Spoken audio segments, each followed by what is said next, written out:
Okay. All right, ladies and gentlemen. Joining the show, he's the king of hate, but not here. Here. He is our lovely friend, Philip. Ladies and gentlemen, Dark Side Phil's on the show. Yeah. That's right. That's right. It's going good, man. Did you check out the portions of the show beforehand? A little bit? Okay. A lot of crazy E3 news today. It's out of control. Yeah.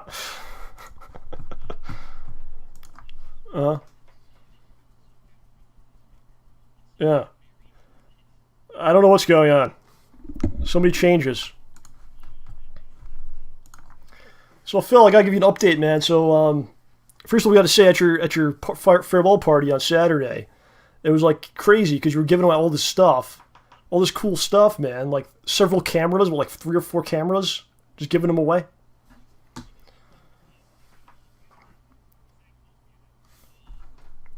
Phil's mute. All right, Phil's not muted now. Okay, I'm here now. Okay, there you go. Great. So I think I was doing most of the talking anyway, so don't worry about it. Yes. I made a joke about the Birdo outfit. There you go. Yeah, he was very attracted to it. So yeah, it was like people were like animals at your home. They were just grabbing, scratching each other. Wait. Muted? What? You're not muted anymore. Wait, why not? You're fine. Everything's fine. Okay, now they can hear now. I see the stream chat. Yeah, they can hear now. So there's one item that no one wanted to have. And I kept saying, Howard, why don't you take this? John, why don't you take this? No, I don't want it. And it's so sad because these are people that play games and love games, but they don't want a free game console. Just think about that. That's crazy, right? So I wound up with this thing here. The Ouya. I have it. So I put out on Twitter that I had it, right? So Mr. Angus Cheng contacts me and he says, I had one of those, but it broke. Huh. So I said, do you want this one? And he said, yes, I'm going to mail this to him. Wow. So your Ouya is going to Angus. Wow. It's come full circle. This is amazing. In a strange turn of events. That's excellent. Yeah, it's pretty wild there. So I don't know. You should tell them to actually develop some games for Ouya, so there's something worth playing on there. That's why I want to do it. You got to try to help out. Yeah, Angus makes some cool stuff. Yes. So what I want to do today is kind of talk about us, our relationship, how we met, things like that. Maybe I don't think it's ever been really talked about that much before. Yeah, not in full detail. Every once in a while I'll get a question on my stuff about it, and I explain, how we used to be Street Fighter players and stuff, but I don't think we've ever kind of gone into detail about it. Yeah, yeah. So probably close to 10 years ago, right? That was when you went to EVO 2005, right? Yeah, EVO 2005. Yes. And I know that you told that story recently, right, about your EVO trip and stuff like that. Oh yes, and let me tell you, there was some backlash about that one, but whatever. About all right, okay. From us, we were very mad about what you said. But you got so where I was at that point. So Phil goes to EVO, and Phil's from Connecticut, and does very well. I was playing Street Fighter locally, and I had a group of friends I played with, just kind of like how you did. Like every area kind of had their own group, right? Right. Kind of built up wherever there was an arcade. There was kind of like a community built around that throughout the area. Exactly. So I was in Danbury, so I was way west from where you were in Bridgeport, and we would play like CVS2. That was like the game at the arcade at the time. But me and my friend Jamie, we loved Super Turbo, and we would play it we would go to the arcade and we'd come back to my place. We'd play Super Turbo for a long time. We tried to get good at it, but it was such a hard game to get good at because no one really played it. Right. So you couldn't really battle anybody? You need players to get better. You'll see as we talk about this how true that is. So we heard that you went there and that you did very well. It's Super Turbo. Like, oh my god, this guy's from Connecticut and he did really well at EVO. So everyone had their separate communities, but there was one gentleman by the name of Tony Barnhill. Yes. Who was kind of like the bridge between everywhere because he would play with everyone. He was friends with everybody. because he would just drive like every weekend. He would just drive hours upon hours. Tony was a beast. Tony Beast is what we used to call him because of all the the dedication he had to the community and be going around and playing with different groups of players. In fact, Tony was actually the person who would learn different strategies in games because he played other groups of players and he would take them from one group to another. It was like if you didn't get to play those players, you would learn from Tony. And he would always talk about, well, this guy's doing this, and this guy like, whoa, okay. And you could ask Tony him. passed that info. You could ask him, how's this guy? He'd tell you, like he knew. Right. And he was a cool guy, man. We used to hang out in Waterbury with myself, my friend Jamie, and Tony on like every Friday night. And it was a white guy, an Asian guy, and a black dude. And it was so fun. It was so funny, man. We would go to like go different places to eat and stuff, and we were kind of nuts. But so we knew that he knew you, so we're like Tony, you got to set us up to play Phil, to do something with Phil. And I remember like he did it. He's like, okay, he's gonna come to Waterbury and play with you guys, which was really cool of you to do that, because you didn't have, you didn't know who the hell you were getting into, right? You were just like, okay, I'll play. I remember at the time I had come back from Evo and I was like, wow, this is something that I didn't expect when I went out there. I didn't expect I was going to get 4th place at the national tournament, and I was like, this is an opportunity for me to maybe get into competitive Street Fighter in a way that really I hadn't before. I'd always tried to do well, like in Marvel vs. Capcom 2 and CVS 2, but I was never at that level. And Super Turbo, all of a sudden I was at that level and I wanted to stay at that level. And I said, well, what I need to do is try to play as diversified of a number of people as I can, because this is how it works, or worked back then before every game had online play and everyone recorded every match and uploaded it to YouTube. It used to be you had to physically play as many people as possible to kind of assimilate this knowledge about the game. And I said, hey, if there's people out there who want to play Super Turbo, I mean, why would I not? You know what I mean? Everyone has a unique perspective. Just because you haven't played a certain style, or maybe you've always played against a certain person, you know things about a certain character that maybe someone else doesn't. And so at that time, I remember Tony had offered. He said, come up to Waterbury, hang out with us. And at that point, I knew that you guys wanted to play Super Turbo, but I didn't know if that was like primarily what you wanted to play or if you wanted to play other stuff too. And I was just looking to meet new people and, like I said, branch out and try to, assimilate as much as I could. Right. So if it wasn't for Tony, like even saying that to you, or like or bothering, or if you just didn't, so I'm not going all the way freaking an hour away to Waterbury, or whatever, then we wouldn't have probably ever crossed paths, maybe, Yeah, that's true. Or it had to have happened a different way. So I remember like it was like, okay, Phil's gonna come, and you had like a reputation at the time, which I guess you still do in a lot of ways, right? But of course. you were still the same kind of thing, king of hate and things like this, and you were very outspoken, always pissing people off and stuff. And we were like kind of nervous. I remember being kind of like nervous. I was like, oh my god, is he like gonna be like a dick to me, or like what's he gonna do? Like, and what he did do was far worse. He's probably a lot better than me at the games. You're like, what's going to happen? But Phil was like just a nice dude, and just happy to play. I remember when you came, we played CVS2 a bunch of times, and then we're like, you want to play Super Turbo? And you're like, you want to play that? Sure. And we had a good time. We had a good time though. We played a good amount of hours and stuff, and you were a cool dude, man. Just like always. I think sometimes people get the wrong impression about things, they form an opinion based on what you see, but not who the person when you meet someone, and it's a different thing. Right. What you got to realize is, I have a public persona, but then I also have a personality of people who get to know me. And the public persona is the person who speaks up and calls bullshit when he sees it and always speaks out and isn't afraid to say something or be honest. And you might take that as asshole-ish because he's the guy that's always kind of, he's got to say something, right? Yeah. But in real life, if I'm not pissed at something, I'm not going to be like that. You know what I mean? So if we're just going to hang out and play Street Fighter and have some fun, I'm going to be laid back. I'm going to be more calm. And, that's really what people get when they see the real me, who's not the guy who's in front of a camera or the guy who's on, back then it was like me on SRK forums causing trouble, calling shit out. Yeah. So the next time we saw you was a few weeks later.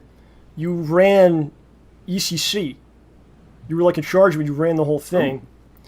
So what happened was CVS2 was the game. At that point, I was playing the most, and we drove all the way down there. It's in like New Jersey. It's probably like 3 hours away, something like that, 2 hours. Yeah. And ish. Phil's running the tournament. I met him one time, and the tournament's on like a Saturday morning, and of course I show up like really late, Probably because the whole night before we were playing games, like staying up all night playing games like idiots. Sleeps for the week. So I show up at the tournament and like, where do I go? And you're like, oh, you got disqualified. So I was like, oh, what? And you're like, listen, I'm gonna put you in another group. I'm gonna help you out so you don't like lose your money, whatever. And I got to play, and I actually did pretty good. But this is when I was starting to get in my head, like, this is a good guy, you know, because I met him one time, and then he went out of his way to like, because I was stupid, I was the one that was dumb and got myself disqualified for not showing up on time, and then he put me in like a different spot. So I was like, this is a good guy, and then I think we just kind of became friends from there. Our group, basically, I think what happened was, like, as we talked about, there was like different groups. Right. But we all kind of combined into a group of our own, maybe? A super group. A super group, instead of having these smaller, weaker groups. We'll have one great group, which was Tony, you, myself, Walter was there, you know, a couple other people, Josh and whoever else. But we had like a super group, and became like this team, and we would kind of travel around. And one of the first time we ever went on a trip was to TGA. And yes. Was it Massachusetts or Rhode Island maybe at that time? I don't remember. I cannot remember. I do know we did go to the TGA in Massachusetts once, but I don't recall if that was the trip. It's it's so long ago, it's all blurry. Yeah. So you gotta like look at in my shoes, because I never went on a trip with these guys, and these are all like known people and stuff, right? I'm like nobody. So I was kind of like nervous. You were never a nobody, sir. Well, in that area, yeah. So who's this? So threw me off with that, John. I can't take compliments like that. Sorry. So the first time we're ever going on a trip, I'm in the back seat, and like these guys are being stupid. Like there's some people are drinking. Yeah. In the car, yeah. And they're being dumb. Phil's the driver, and we're like a couple hours into the drive. He's pretty far, and we got pulled. Why'd you get pulled over? Something happened. What did he? Did you see someone drinking or something? No, it was complete and utter bullshit. If you remember, so we're just driving, minding our own business. To my knowledge, I was driving the speed limit. We were all had seatbelts on. I mean, yeah, they were drinking, but you can't see that from someone driving down the highway that they're chugging on a beer or something. Yeah. So I get pulled over by this cop, and I pull over, and I'm like, officer, why was I pulled over? And he says, you were speeding. And I'm like, he doesn't have a radar gun. He's psychic. He saw you had a different license plate than where he was. Yeah, that's what it was. On the ESPR team. Ooh, an out-of-stater, and I can get my quota of tickets for the month. Let me get this asshole, you know? Yeah, so he pulls us over, and he's like, you guys drinking? And I guess he could tell you weren't. Right. But the other guys admitted to it. They're like, yeah, we were. Of course, I'm straight-edge superstar. I was not partaking in such things. And he's like, yeah, your license says you need glasses, so you can't drive anymore. He was just being a dick, really. He was being a dick. Basically. He just wanted to annoy you since he couldn't get nab you for speeding or something, I guess. Right. So then he's like, I think he was like, who didn't drink or whatever, because I think if everyone had been drinking, then what would have happened? I wonder if he would have been like taken away or something, right? Yeah, either he would have not let us drive at all, or he would have said, all right, but... You guys are all coming in. I don't know. You have to wait 2 hours until it's out of your system. So, of course, I had a license. I wasn't drinking. And, again, this is the first time I was on a trip with these guys. Met Phil a couple times before this. He was nice enough to let me go on the trip with him. But then suddenly I found myself driving his car in a place that I've never been. It was very nerve-wracking, and it's like, oh, my God. But that was just kind of a funny thing, like, just to meet someone like that, and then that happens, Drive his car. Yeah, I remember... I'll admit, I had to drive Phil's car at one point, too. It was a much different car, but it's weird driving somebody else's car. I mean, I hadn't known you for that long either, Phil, when I... Like, that was at too many games, right? Yeah, absolutely. Yeah. That was scary.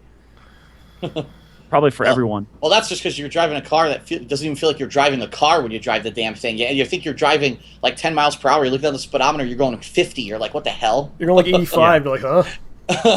Yeah, that car is like, it's actually hard to go slow. Yeah. You feel like you're not moving. Yeah, it's bizarre. So then we were like lunatics. I mean, we became like crazy people. We played like every weekend. I remember going down to your house. So I've been going down to Bridgeport, Stratford area for like almost 10 years. Wow. Every weekend, like at least a few times a month. to do. Originally, it was just playing that, and then became the YouTube stuff. But I mean, it's been a journey, and like I remember, I went to your place on Christmas Day. Do you remember this? What? Whoa! I don't remember that. No. This What is happened? way. I went on Christmas. I went to your house to play. Wow. That's dedication or This madness? was a long I'm time not sure ago. which. It was a long time ago. Yeah. Well, but yeah, we both had the day off or whatever because you were working full time. Right. So was I. So it was like, hey, let's play some games today, you know. Yeah, we started traveling all over the place, man. You remember like some of the places we went to? I went to Chicago many times. Oh yeah, I mean we went everywhere. We went to we went to Chicago. Well, we went to next to Chicago for Midwest Championships. Later on, we went back there for SBO qualifier at the Midwest Championships. But we also went to the city of Chicago, which was a lot of fun to go through there and see that. I mean, we went to Evo together. We went to numerous different regional tournaments. I mean, for a while there, I was running tournaments in New York. Yeah, and you came by a few times. So Yeah. I mean, we did a ton of stuff. And you were great to play because I wanted to be good at the game. I really had like the desire to be great. And you picked a lot of different characters. So Right. you were probably better for me than I was ever for you. But I remember early on, like I was just a punching bag. You was like, you try, let me try this, and but yeah, you played so many different characters, and I started to get a real feel for the game. And I remember a lot of these tournaments, like you would get first, I would get second a lot. Right. Yeah, it's true. Yeah. That went on Had to for feel that went on low. for like a whole year. But yeah, you really helped me get really good at the game, and it was a good time, man. Just being, it's always a fun feeling, just like flying out somewhere and landing, Right. and then we're going to this tournament tomorrow. It's very professional. It's at 11 p.m. We must be there, and it's a good Like a time. pro. Good times, man. It was, and it was a period of our lives where I think that even though right now in retrospective we may look back and say, geez, all the money and the time that we spent doing this stuff, but I think Yeah. it was a time that was unique. It was that burgeoning time between the old arcade days and what was going to happen when Street Fighter 4 eventually came out and you kind of had the renaissance of fighters. It was that weird in-between time that was very unique where we were able to travel and play different people, and it wasn't online play for a lot of video games at that time, so it wasn't like you could get the competition that you wanted just by playing at home, and there weren't YouTube videos of everything, so you had to travel, you had to play the people to get the experience to become tournament worthy. And I've said this a lot, is that Street Fighter, regardless of the fact that I spent tons of money doing it and tons of time doing it, I never would have traveled to half the places that I've been, and I Yeah. probably never would have met 1/10 of the amount of unique and amazing people that I met in my life if it weren't for Street Fighter. So Don't tell even Capcom. well, that's a whole other thing. But They'll charge you. regardless of the fact that I may sometimes speak back with a little bit of negativity about it, that man, it didn't really go anywhere. I didn't, even though I was good at the game. Look at me now. This really isn't because of Street Fighter. It's actually because I stopped playing primarily Street Fighter and went to a more diverse audience that I am able to do what I do now. It still was a unique time. I had a ton of fun, and it was people like John who really made it a cool thing. We had this camaraderie. It wasn't just about the game, but it was also about the feeling that you're traveling with a certain group of people who are like trustworthy, or almost like you are rivals, but at the same time you are respected competitors. You know what Ken I and mean? Ryu. Exactly. Ken and Ryu are always at odds when it comes to fighting because they both want to be number one, but at the same time they're actually friends in real life. It's gonna So sound that's- it's gonna sound like really stupid, but I'm not trying to say it's as important or as big as this, but it's almost like being like a rock band, and you're traveling together to like the show, and you're all there, and then there's like other, I don't know, it's just very fun, right. just the Oh, feeling yeah. of just being like, we're going to this place, we're gonna kick their ass, Although I will say this, I've been to Vegas a good 3 to 4 times and never even seen the Strip. So I actually What? would I would always, sometimes I would leave, and I would remember the first time I went to Chicago, I was like, I'm gonna go to the city tomorrow, I'll be back. So I would try to always do that, because in the back of my head I always kind of knew, like, if I'm going to this place, I'm gonna need to see something, and someday I'll be pissed. So right. yeah, man. So I did see a lot of cool things. I had a lot of good experiences from it. It was a Hobo fun Alley. time. So that was kind of the first thing we did, our first phase. We went Right. to Evo in 2007, and we practiced hard for that. And I guess it didn't work out the way maybe we thought or whatever. And you kind of just vanished, for a good like 6 months. I didn't hear from you at all.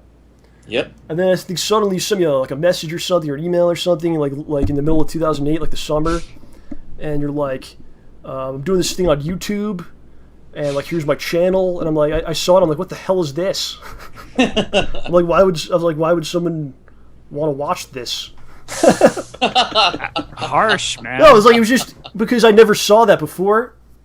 I didn't know what that was, right? Like, only thing I knew from games was playing games or like competing in games. I never thought like someone would watch someone playing an entire like multi-hour playthrough.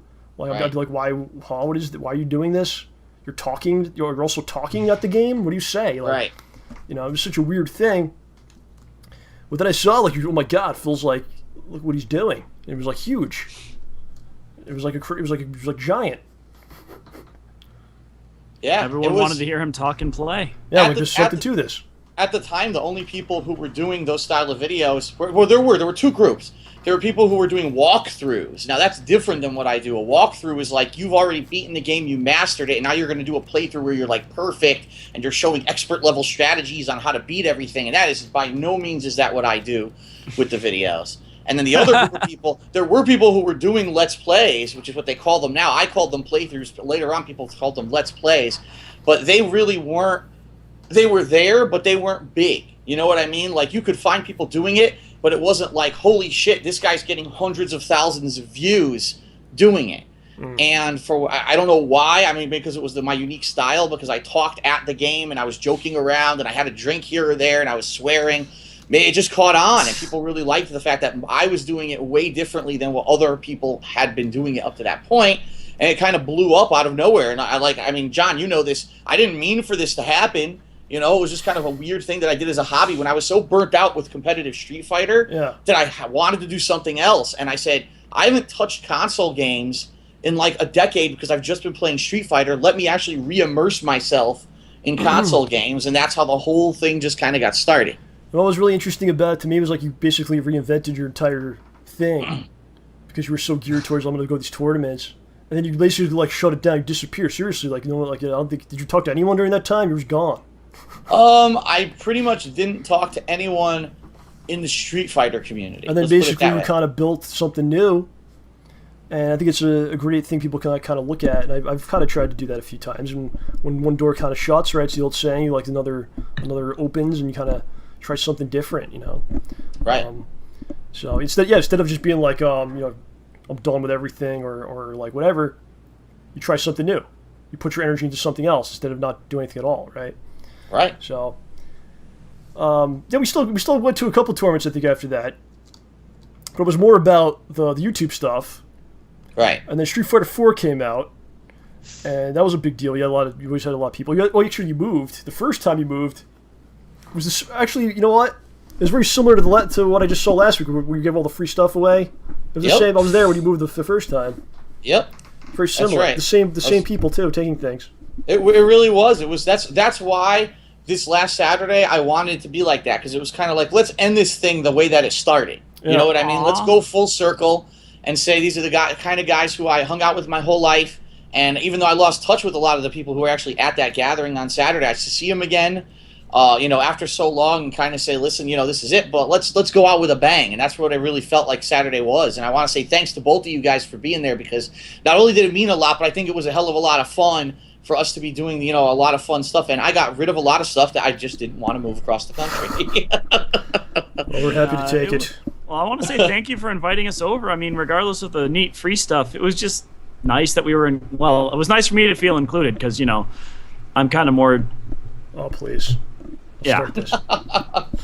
Well, you know, I mean, if we had continued to go to conventions and stuff like we were doing for a while, we probably would have had a lot more interaction. You know what I mean, OJ?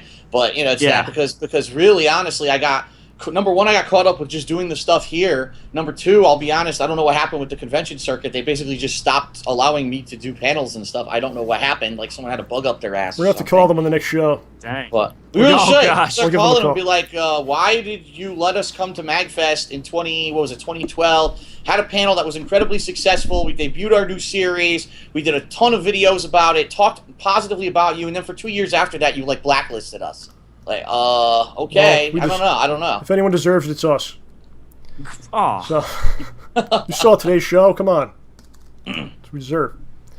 So 2008, the summer was interesting. We did go to Chicago. We did go some stuff, but I was having like a really bad time. I was like badly like in debt and stuff. I was working GameStop and the ice cream gig, which I've talked both about on various videos. So Right. Phil was like, you guys were playing the Street Fighter big time, man. Like you still had a lot of people coming down and stuff. I would come when I could, but then things kind of opened up for me, and I think the first thing we did like just together was Resident Evil, the DLC. Yeah. Resident Evil 5, Lost in Nightmares. Yes, I think that's what it was called. Which I think was like, it was like 2 million views or something on it now. wow. It went pretty nuts because, again, keep in mind that 2008, 2009 time period, no one was really doing what we were doing, and then to see two people doing it co-op was like, whoa, like this is so different. So essentially, the first thing we did was downhill from there because I think that was the most watched thing. Of the things that we've done co-op with, yeah, that's probably The first thing we ever did. Yep. And Yep. then so then it kind of became like I was always coming down to play Street Fighter, but now I would suddenly come down and make these videos for YouTube. I still thought it was kind of weird. I still didn't really understand it, but then I started to kind of figure it out. Maybe. I always kind of like tried to let you lead, and I would just throw in what I could. And I think that's always been my approach to it. I never wanted to like step on your toes. I always wanted to add to the thing, Right. but not right. take away from what you were doing at the same time. So I think it's always kind of been my approach to it. Right. And we did a lot of stuff, man. I mean, Oof. the one that sticks out is, what was it? The Start the Party or something? Was that what it was called? The one with the mini games with the PS Move, right? Howard was here.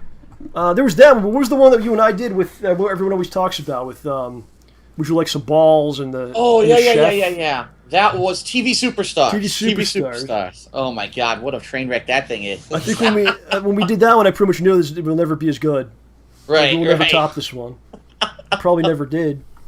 That was the perfect combination, the perfect storm, because you had shitty motion controls that no one wanted or asked for. A game that was a hilarious joke of a game. I mean, who would really buy that and take that game seriously? Yeah. And the fact that we were actually doing, if you remember, we were doing the picture-in-picture where we had a separate camera recording us in the corner, and just seeing us kind of doing weird stuff and joking around about the game just made it so much better. It was like the perfect combination of factors. Plus, it was something so new to even to us, like those weird when all that stuff came in. Those like the Kinect and the motion games. So it was like a game. It was like a kind of game you never played before. It was just so stupid.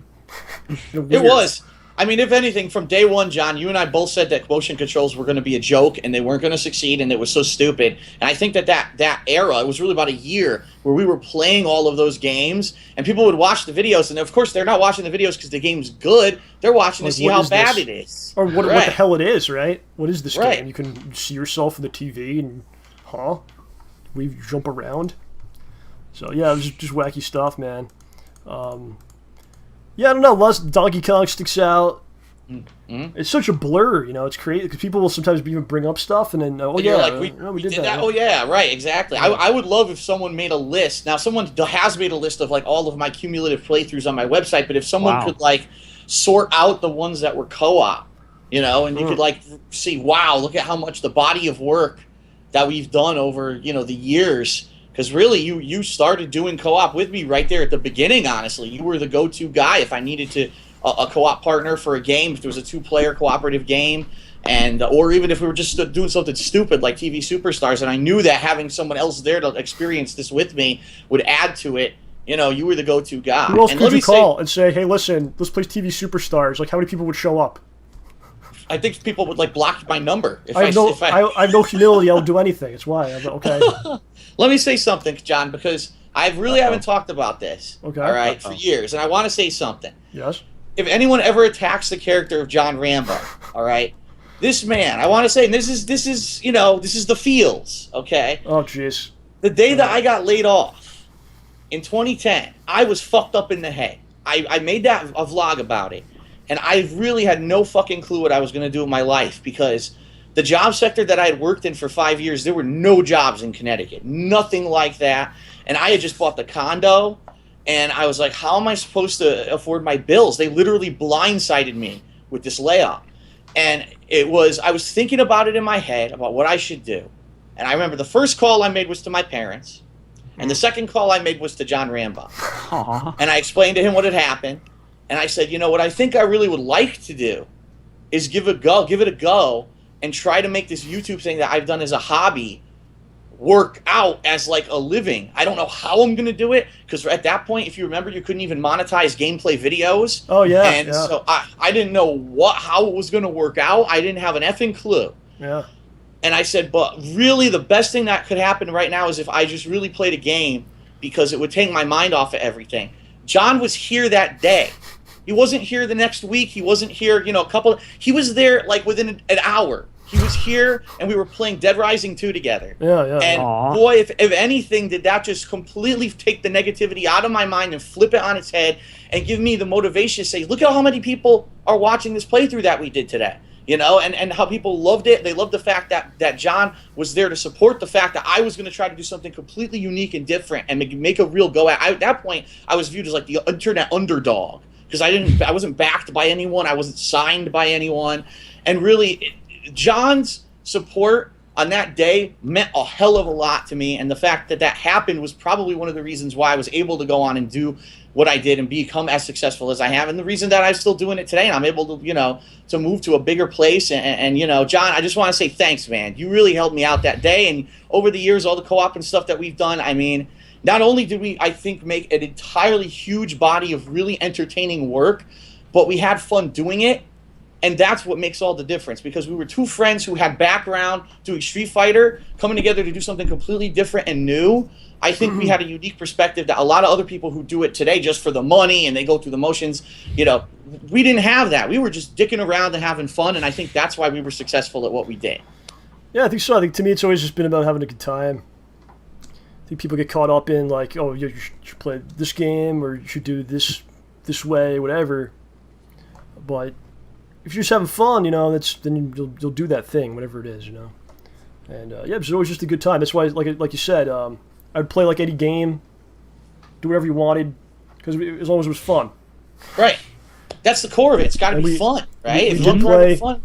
We did play the Lord of the Rings Sony Move game. We did that. Oh my God. We did play Star Wars Connect. Hulk Hogan Connect. Oh yes, that was great.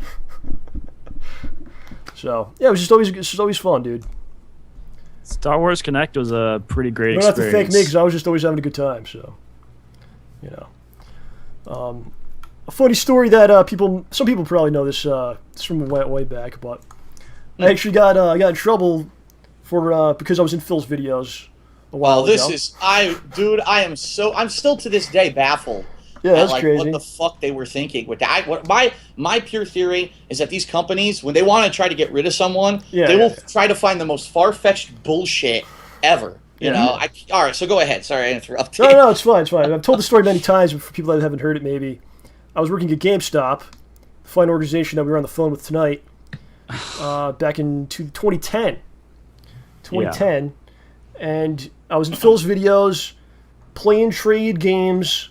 It was a rival to the GameStop that I worked at. Not even really, they were just another store. They thought they were, but I don't know, whatever. They were running a Street Fighter event. GameStop could have run an event, but they decided not to. We're just going to open at midnight and sell people the game. We're not going to actually let them play or do anything fun. Right. Of course not. So I didn't have to be there. I wasn't working, so I went to the plane trade thing. And Phil was recording. I wind up in some of the videos, and basically 2 weeks later, the district manager comes in. He has the videos on a laptop. So if you can imagine, I'm working, I get pulled into the back. He starts playing Phil's videos. Just imagine that. And why were you at this? Why weren't you at the GameStop thing? I didn't have to be at the GameStop thing. You should be here. This is a competitor. What are you doing? So essentially I quit on the spot and called Phil in the parking lot as I got out and said, Phil, they put your videos on at my job, and then I quit. But it all worked out very well, because even though I quit, I was able to go to court and get monetary reimbursement. And because they were so wrong in the issue, the judge was basically like, were you wearing GameStop clothing? Were you representing them? Were you telling people you're from there? Did you do anything to defame them? No. Okay, you win, and I got unemployment, monetary compensation, blah blah blah, and then I spent probably like a month maybe playing Street Fighter Super Turbo, heavy, and then we went to Nashville and I won the tournament in Nashville to go to Japan. Right. And then it all kind of worked itself out, like perfect. So, Funny. Yeah, a lot of crazy stuff has just happened because of me knowing Phil. It's weird, man. It's weird how you follow the trail, right? You follow the trail of all the things that people you've known and the things that you've done together, and you're like, what a crazy journey it's been. You know, who would have thought that the day that I went over to this house in Waterbury and I didn't know who was there or who I was going to be, I didn't know what to expect or whatever, and I go into the basement and these two guys are down there playing games, you know, on a little tube TV, and we all sit down and we start to play games. Who knew that day, that one moment, was going to lead into this incredible branching path of stuff that was going to influence, you know, years to come, stuff that we'd be involved in and really, you know, in a lot of ways, where our lives have gone when you really think about it. With you guys, you know, what you do on with the show, and Shaz made a whole punch, and with me doing on with gaming related stuff on my channels, it's like, imagine if we had never met, we may have never ever done anything like this. Yeah, and how weird to think about it like that, right? It's so bizarre. Yeah, I don't know if I would have gone on YouTube. I can't say. I've always had like a desire to do things because I always created stuff. Like I play music. I did other things, but I never was like, yeah, I'll do YouTube and I'm gonna put myself out there. I think you got me in front of the camera a lot. And if you watch like the way early stuff we did, I was like, I didn't really know what to do. I was looking all over the place and shit. But it's all about like, I think so much is about confidence, right? Like so much in life is about confidence. And you like putting me in front of the camera, just built that up to the point where like I could do a show and I could do these other things, and I try to push myself. And I don't know if we would have been doing any of this stuff if it wasn't for you doing it first, right? I don't know. It's crazy. It's crazy to reminisce about it. And now OJ got pulled into. You pulled me in. I pulled OJ in, and now he's the stuck cycle here. continues. OJ's stuck in it. It ain't so bad. It's got its perks. So we went to a bunch of conventions, which was fun with OJ coming with us. Yeah. What did you think about Phil when you first met him for the first time? I introduced you. Yeah, I didn't know what to expect. I mean, I think I didn't meet Phil until after he had started to really get his fame on the old interwebs. Were we doing the show yet, or we didn't even do the show yet when you met him? I think I met him before we did. No, didn't I meet him for the first time at like? The first time you met him was games? at a convention that we all went to. Too Many Games, right? I think so. It was either Too Many Games or MagFest. I have no idea. Dang, that's really going back. I don't think we were. I don't think you were doing like even like a known. I don't think we were doing the show, or you had even done anything really. No, we hadn't done the show yet. We didn't do the show until after Japan. So Phil's always cool like that. Like if you're like, hey, there's this guy that you might, he's a cool guy. Can we come? And he's always like, yeah, sure. He's always. So I was like, can this guy John come? Okay. I remember waking up and we somehow missed the turnoff when we were in Delaware. Yeah, was that the first time you met? Oh. That was time you Too met? Many Games the first time. I think so. You wound up in Delaware. That was it. Yeah, I think so. Because I wasn't really big on driving stuff yet, and I think we were taking John's car, which was the white one. What was it? Was it the whole? It was the whole wagon we took. Yeah, it was the whole wagon. Yeah. Saturn. Yeah, because I think because didn't we come back from Too Many Games? Why the hell did we take my car? I guess your car was in bad shape. No, possibly. Hold on. Let me think about this. Didn't we take John's car to MagFest, and I think we drove my car to Too Many Games? Okay, yeah. So wait, did I drive your car the first time I met you? No, I think it would have been Too Many Games, so it would have been... Phil has a knack for this. If you meet him for the first time, he'll let you drive his car. I drive my car. That's how I welcome you. I say, drive my vehicle, please. Can you drive my car? You can drive my car. If you can handle my car, you can be my friend. That's how it works with Phil. That's right. If you scratch it, though, I kill you. What? Then we were enemies. Forever. Yeah. No, I mean, I the impression I got from Phil at first was that he was a nice guy. I was a little unsure because I was like, so I'm meeting like this guy that John keeps talking about, and I've wanted to meet him for a while, and it's always weird meeting somebody for that first thing. But dude, you were pretty cool. You were always really nice to me and stuff too. I'm like, the King of Hate's a really nice guy. I don't get it. Yeah, because that's what I mean. A lot of people don't realize that's not what the name means. It doesn't mean that I'm a hateful dick. It's almost like meeting know? like a wrestler that's like a real dick, and you want him to be that way, but he's just nice to you. You're like, oh, come on. I want to hate him, you know? You meet Mankind, and he's just really nice and polite. He ties your shoes for you. You're like, wait, I don't get it. This isn't what I expected. Yeah. You should be biting something. Exactly. So, you know, that's how it goes, man. Of course, you introduced me to Howard, and I introduced you to John, and it's just a big mishmash of things, right? Right. Yeah, it's crazy. So, Phil, tell us what's going on now. It's been a big blur, but now you're departing soon. This week, what is going on? Oh, gosh. Yeah, it's the movers are finally scheduled. They're coming incredibly early Saturday morning to pick up all of our stuff, and then we're basically stuck here in like an empty condo. Myself, when I say us, it's myself and my girlfriend Leanna. We'll be stuck here for a couple of days, but we're flying out on Monday. We are moving. We're getting out of here. Gosh. Washington State, ladies and gentlemen. Mm-hmm. Moving on up. So it's here's the thing, like you're leaving a lot behind, I guess, but at the same time you can't be afraid, just like you did many years ago, to say I'm not going to play this game in Street Fighter. I'm going to do this YouTube thing. You know, I think it's a fine balance you have to find, right? Where you try to evolve yourself.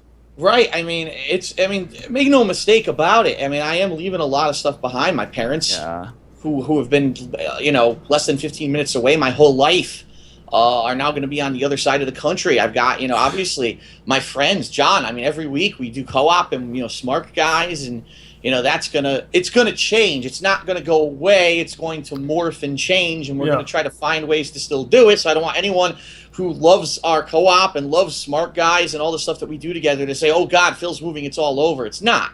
It's or anyone who just wants to see you guys be happy and have fun. Right. No. Right.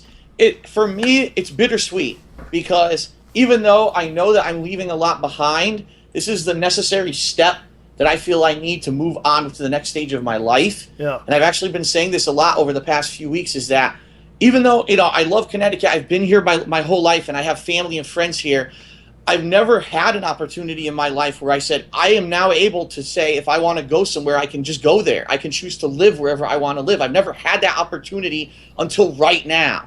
And so now is the time that if I'm going to do it, I got to do it while I'm young, I'm healthy, you know what I mean, before things get too late and there's a reason why I can't. There's so many people who I hear say, man, I really wish I could have done this with my life, but I didn't do it when I had that chance, and now I'm stuck. Yep. And that's where I don't want to be. I'd rather take the chance, you know what I mean, take the leap. I've been saying this thing is going to be incredibly difficult and a lot of work to get across the country. It's going to be a pain in the ass to set this house up, because there's going to be nothing there when we ride on. We're literally walking into an empty house. Yeah. And, it's going to take weeks. It will take weeks to get everything working. Yes, people are going to want to see new gameplay. There's 2 new games coming out I can't even play when they're new. But for me, I don't see it as work or something negative. I'm seeing it as an adventure. You know what I mean? Like, you got to overcome that difficult step to get to the fun part. Right. And that's really how I'm approaching it. And I think that as long as everyone out there approaches, things like that in life that way, that you can productively and positively attack it, rather than just focusing on, oh, this move sucks, oh, this negative, that negative. That's how you can get ahead in life. And it's gonna be unique. It's gonna be different. For a long time, we're not gonna know anyone out there, I'm sure. Mm-hmm. I have no family and friends out there. Nothing. Nobody. So to be in a foreign place like that is a big step, a big jump. But I think that overall, in the long run, it's gonna be good personally for me, because it's a different change of scenery. It's a place where I think it's going to be healthier for me, because they're a lot more health conscious out there. And in addition, I've had really bad allergies here in Connecticut, especially this year in particular. And when I went out there in April, I didn't have allergies at all. I was out there for 2 weeks and nothing. Everything cleared up. I had I have this stupid annoying nasal drip. It was gone for the 2 weeks that I was out there. And I'm like, this is just such a pot. Physically, it's going to be great. But then when it comes to work as well, imagine instead of me just sitting in my living room with all these factors and affecting me, now I'm going to have an isolated office where I'm going to have a dedicated setup. I can have PC gaming. That's way better than the way I do it now. My videos should have a jump in quality once I get everything set up the way that I want it. And just to change the scenery too, imagine I'm going to be able to go right into Seattle which is about 45 minutes away from where my house is, on a weekly basis. I could just shoot down there and film stuff and just experience this whole new culture and the whole new group of people. And I think it's going to be a great positive and a great thing for everyone, not just for me personally, but for anyone who watches the content that I put out. I think they're really going to enjoy it. The thing about change, like, it's going to happen no matter what. You know, even if you said I'm going to stay where I am, things will change. You know, whether it's you're doing or something, you know, else or whatever, right? Like, Right. It's going to happen. So that's why when we did our games, when we did whatever we were doing, I always tried to enjoy it the most I could, get the most out of it. And it goes for anything you're doing. You try to give it your best. Take as much as you can from it, learn as much as you can, because things will change no matter what, right? That's just the way things go. Yeah. Whatever you do, do not take stuff for granted in life, because you Absolutely. never know when it's going to go away. You never know when that thing that you love, or you know, that person who you always interact with, when things may change and that's not going to happen anymore. You got to try to see. I know it sounds real cheesy. Yes, it's one of those inspirational posters, you know, or whatever. Seize the moment, because if you're in the moment but you're not paying attention, that moment's going to go like that, and the next thing you know, it's over. Yep. Just gotta enjoy yourself. Right. Go hard, right? Right, John? Yeah. John's crying. I'm okay. He's all right. He's gonna be all right. Yeah, I mean, a lot of people. Some people have said, like you said, Phil's going and this and that, and of course, a part of you, of course, is. But when you see someone that's your friend that you care about doing something that they feel will be the best thing for them, how could you, you know, have any kind of negative feeling about that, right? Yeah. You know. You're seeing them do something that's better, that's good for them, you know? Right. Yeah, if it's something that's going to make you happier and just better and a healthier life, whatever it is, you have to be supportive of the people around you, just like they're supportive of you. So, we wish you the best, sir. I appreciate that, and again, you know, you guys have been great friends. John, you know, you've been there for me when I needed help, and I've tried as well as I could to be there for you when you needed help. And you know, just because there's a country between us doesn't mean. It's so funny because John's literally been saying this. People have been saying, "Well, goodbye, John. We'll never see you again." It's like John's not going anywhere. John has his own thing going. He's got the show. He's got, you know, his own YouTube channel. He's got Schnozman a whole bunch. He's got his own thing going. The people are like, "No, well, he's not going to be here every week anymore. So rest in peace, John." And it's like, oh Yeah, my it's kind god, of funny. It's a little So funny silly. when I see, you know, I really like John. Too bad he'll be gone forever. Yeah. It's not like, It's like, am I going to die? Like, do I need to know I hope something? not. It's not even to the extent where, like, we're not going to do stuff together. It's not even true. We even said, because now Smart Guys, our wrestling show, is going to be on Skype, we may even be able to do it even more than we used to be able to. Yeah, so. We won't have that bye week where I'm spending time with my girlfriend. She's going to be with me full time, so we could easily every Saturday just do, you know, the show over Skype. It's actually going to be more content in certain regards. Yeah, I think so. And then people were like, "Oh, he's back." John, we thought he was dead. John's back. It would be funny if there's somebody who didn't actually know what exactly was going on and really thought you were dead. Yeah, maybe. It's a zombie! Get him! Well, I'll say this: I look forward to all the people that ignored me or didn't ever find me. I will find you, and I'm coming. That And I'm working sounds on a lot of things, menacing. and you will notice me. You try to ignore me. Oh, that's John. whatever. We won't even look at what he's doing. You'll see me soon. Don't worry. Please You know, I don't do- threaten the people, And John. OJ's with me. I try to turn people towards your stuff whenever I can, because obviously I'm a fan. I'm not only, you know, a friend of John and OJ. I am a fan of the show. Every week I watch the show.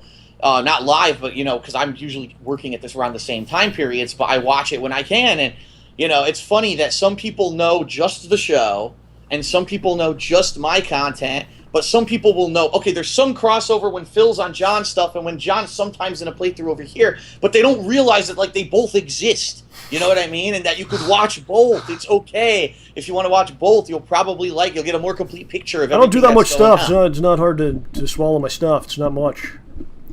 But you know, it's like, again, that's part of the journey, right? Because we talked about early on. You know, when I would get second place to you all the time in the Street Fighter, or I would lose this tournament, or I didn't even know how to play. And you learn, and if you continue on the path, you gain the knowledge and the abilities you need And perhaps that's where we are. We're getting somewhere, I believe. We're not there yet, but maybe at some point. You stick with it, right? That's what I learned. That's what I learned from the Street Fighter stuff. Never give up. Never surrender. Yeah. There Thanks, you go. Tim Allen. Anything to add, John?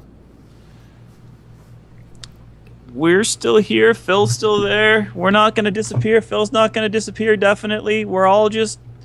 It's just going to be a little different is all. Yeah, man. Yeah. Well, do you want me to come down before you go, or what's going on? Well, help you move some stuff? yeah, here's the thing. So I didn't know all week. I had no idea when the movers were coming. They were supposed to let me know today finally. Yes. When they were coming, and I have not been able to pack up. I mean, I packed a lot. If people have been watching my videos, I got bins all over my place of stuff that I've been packing. Mercedes bins. I have not been able to touch any of the electronic equipment because I'm still working daily. You know, I didn't just stop making videos and streams. I'm still doing it, and so all that's still hooked up. Clothing I haven't even touched yet, which is a big thing. And there's also my whole kitchen and everything. So here I am, not knowing at any idea of when these movers were coming this weekend. Then I call and I find out they're coming 7 to 9 a.m. on Saturday. 7 to 9? So yeah, I'm like, oh my God. So not only do I have to be up incredibly early on Saturday, which I'm not used to. My work schedule is that I get up late and I work late. But now I'm going to have everything ready to go by the time that these guys show up. And the thing is, my schedule for the next 2 days is insane. Tomorrow, my girlfriend's showing up with her mom. They're driving a U-Haul here. We have to unload all of her stuff and put it in my condo first, okay? Then her mom's staying at a hotel, and then I have to, the next day, Friday, drive her to the train station. From the train station, I have to go to my car dealership to sign all the new paperwork for my new car that I'm going to be getting out in Washington, drop off my car. Well, I'm not doing that till Monday, but sign the paperwork ahead of time. I got to come back here, and within, like, that one night, Friday night, I have to be 100% packed. So it's like I have no time between then and now to even really do packing. And so it's going to be in one night I have to do all of the rest of my packing, which could go either really nicely or horribly wrong. So I have no idea. So yeah, what I would say is I would say probably mid-afternoon, if you could swing by on Friday, that would be great. If you could come and help us, with our final. I have all the packing materials. I just literally have not had the chance to sit here and focus on doing it because I'm so, with work and everything, I'm bouncing off to today. I was on the phone with about 7 different people involving the move. I was at the doctor's office because I had something going out in my throat, crazy shit. It's like just so much going on at once that I'm just so scatterbrained. It's hard for me to focus. And Friday is going to be like intense, super focused, trying to get stuff done. So yeah, if you wanted to swing by, that would work definitely. If you need to come, I will be there. I helped OJ move recently. I'll help you move. Oh gosh, yeah, he did a really good job and somehow didn't kill me. And we even managed to film Schnauzman and Hole Punch too. This is what I do. Well, the good news is you won't have to do any heavy lifting because that's what I'm paying the movers to do on Saturday. It's more just a kind of packing everything ergonomically. So bring your geometric spatial skills with you to try to figure out how we can fit stuff into the packing boxes that I have. I break it into smaller pieces with a hammer, and then you can fit it into into anything. All right, sir. Thank you for coming on. We'll have to have you on again. After you're all settled in and everything. Yeah, it's looking like the way it's looking. So we're going out there Monday. That's when we're flying out. The movers have said the earliest they could get there is 5 days, but more than likely it's going to be around a week to 9 days before they can get the stuff out there. During that period of time, we'll be trying to furnish the place as much as we can, or at least get everything on order as things start to arrive. I fully estimate it's going to take at least 2 weeks, if not longer, to get things fully up and running once we're out there. But once we are fully up and running and I'm able to, jump on another stream with you guys, I'd be more than happy to tell. I'm sure there's going to be a ton of effing stories to tell you about everything that's going to happen with this move. So, of course, is there an IKEA out there?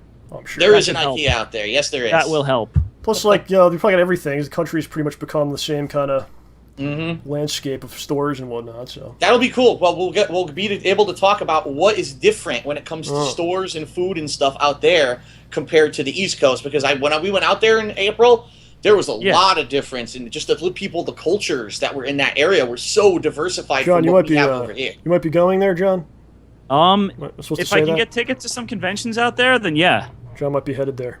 That's the cool thing is that we're 45 minutes away from Seattle, so if we can get tickets, we can literally attend like all the major conventions and goings on that happen in Seattle. So yeah, if OJ, if you and Carol Ann are coming by for convention related stuff, that'd be sweet, and we can meet up and have dinner, hang out. That'd be cool. That'll be a lot of fun. I'll let you know when we know whether or not we can actually go and which ones we can make. Sounds good. All right, man. Thank you, sir. I guess I'll see you in a couple days, Friday. Yeah, see you Friday. And thank you as always for having me on. It is a pleasure. Like I said, I am a fan as well as a friend, and you know, it's a lot of fun just hanging out with you guys and shooting the shit. So you know, whenever you guys want to have me on and hear about Seattle and what's going on out there, I'd be more than happy to oblige. The All right, report. buddy. Thank you, sir. Talk to you soon. Have a good night, Goodbye. Phil. Thanks Have a again. good one. Thank you. Good night. All right. Wow. Kind of a, I don't know. I don't know if we could call it an emotional moment or what. John, you better not ever leave me. I have no. You're the only one I have left, John. I know.